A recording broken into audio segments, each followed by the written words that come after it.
أهلا وسهلا فيكم مع فيديو جديد وموديلات جديدة لخريف 2023 للملابس النسائية التركية، ملابس المحجبات وغير المحجبات، موديلات محتشمة بتناسب جميع الأذواق والأجسام.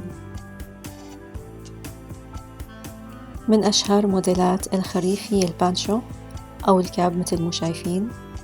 بيتميز هذا الموديل إنه ساتر ومحتشم جدا. طبعا القماش المخمل من أكثر القمايش المناسبة لفصل الخريف، وهذا الموديل كمان بيناسب المحجبات وغير المحجبات، بيناسب جميع أشكال الجسم، متوفر منه عدة ألوان، ممكن يلتبس مع حزام أو بدون حزام لحتى يكون ساتر أكتر. أما هذا الموديل يلي بيميزه هو شكل الأكمام العريضة.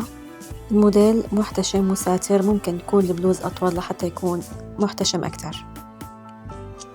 أما هذا الموديل فهو مناسب جدا للمحجبات، موديل محتشم وساتر عريض من قماش القطن الخيطين، من أكثر القمايش المستخدمة لفصل الخريف.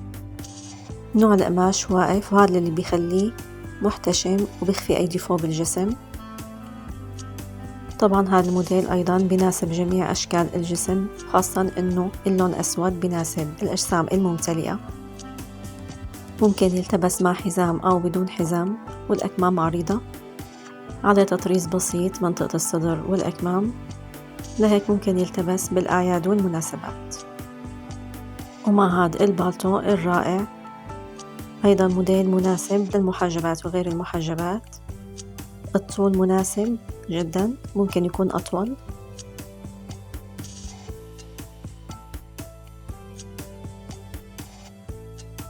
نرجع لموديل البانشو أو الكاب يلي بيناسب المحجبات وغير المحجبات، موديل عريض وعصري ومريح وعملي، ممكن يتنسق مع بنطلون وبلوز بالأسفل من عدة ألوان.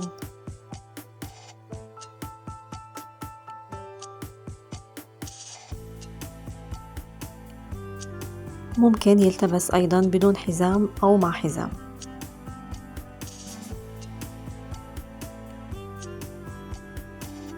مثل ما شايفين متوفر منه عدة ألوان، وأيضا متوفر اللون البني.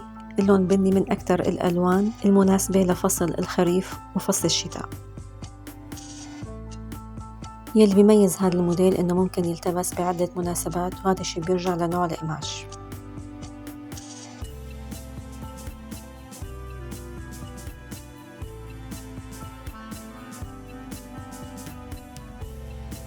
وأيضا الكارديجان من قماش التريكو.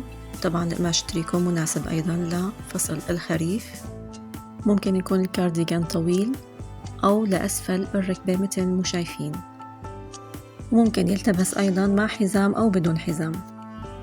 هذا الموديل بيناسب جميع أشكال الجسم، هو موديل محتشم وساتر، أيضا بيناسب المحجبات وغير المحجبات.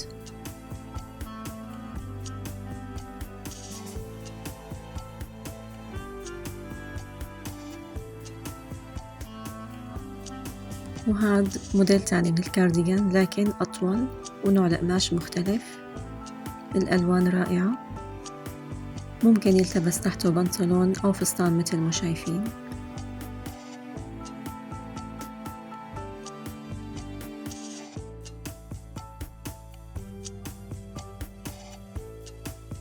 وهذا الموديل الراقي، موديل مناسب للمحجبات وغير المحجبات. الموديل من قماش الشيفون المبطن، والبلوز والبنطلون من قماش الجورسي اللامع، أيضا متوفر منه عدة ألوان. إذا عجبكم الفيديو والموديلات اللي عرضناها بتمنى تدعمونا باللايك وانتظرونا في فيديوهات جديدة، والسلام عليكم.